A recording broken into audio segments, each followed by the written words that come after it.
Je suis à la tête d'une délégation composée notamment de Madame Maïmouna Dièye, présidente du mouvement national des femmes, Jigéenu Pastef, de Monsieur Yankoba Diémé, coordinateur de la coordination départementale de Bignona, de Madame Ousmana Sonko, coordinatrice de Jigéenu Pastef Bignona, de Madame Ndeye Penda Sonko, coordinatrice de Modjib Sud.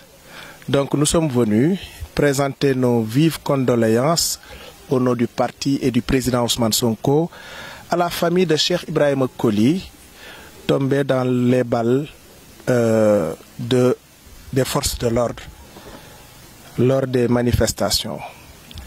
Le premier martyr du Sénégal de 2021, donc Monsieur Cheikh Ibrahima Coly, est tombé sous les balles donc des forces de l'ordre. Nous sommes venus présenter ces condoléances au nom de Monsieur Ousmane Sonko et également de tout le parti et au nom du COPIL également.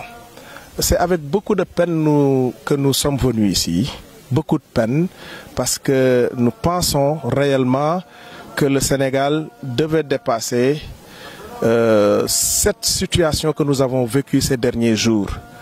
Des enfants ont été lâchement assassinés, d'autres ont été grièvement blessés, des femmes ont été emprisonnées, et tout cela pour simplement préserver des privilèges et un pouvoir aux abois. Donc, nous sommes également venus pour dire à la famille que le parti restera toujours à ses côtés. Et comme après la déclaration du président Ousmane Sonko demandant à l'État de prendre en charge les familles des victimes et après l'acceptation justement de ces revendications par le président Macky Sall, nous pensons que justement cette promesse du président Macky Sall aboutira. En tout cas, à Pastef, nous allons veiller à ce que cette promesse-là soit tenue. Et le président Ousmane Sonko a été très ferme.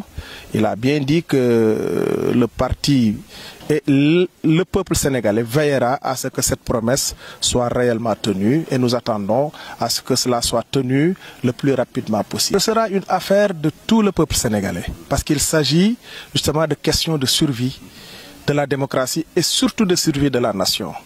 Le peuple sénégalais n'acceptera pas que ce pouvoir-là continue d'utiliser des moyens non conventionnels pour s'attaquer à la démocratie et précisément pour s'attaquer à des adversaires politiques.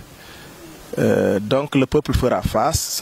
Cela dépasse la classe politique, cela dépasse la personne du président Ousmane Sonko. C'est une affaire du peuple et le peuple a pris cette affaire-là en main. Et vous avez bien vu comment il s'est levé comme un seul homme. Pour la première fois au Sénégal, nous avons vu des foyers de tension partout.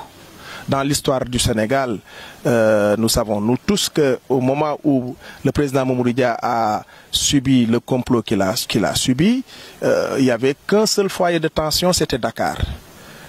En 1968, il n'y avait qu'un seul foyer de tension, c'était également Dakar.